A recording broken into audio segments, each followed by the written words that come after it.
ஹெல்த்தியான முருங்கைக்கீரை பொடி இன்ஸ்டண்ட்டாக எப்படி செஞ்சு வச்சுக்கலாம்னா நம்ம எப்போ வேணால் இப்போ யூஸ் பண்ணிக்கலாம். நல்லா சூடாக சாதத்தில் நெய் போட்டு பிசைஞ்சு சாப்பிட்டோம்னா சூப்பராக இருக்குங்க. நம்ம பண்ணி வச்சிட்டோம்னா ஸ்கூல் தகுந்த பசங்களுக்கு பண்ணி கொடுக்குறது ஈஸியாக இருக்கும்.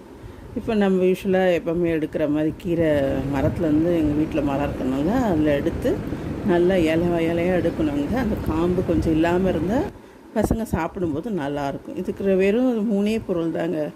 வேர்க்கடலை, பூண்டு, அப்புறம் காஞ்ச மிளகா. காம்போடு வதக்கிறேன். அதுக்கப்புறம் நான் காம்பை நீக்கிடுவேன்.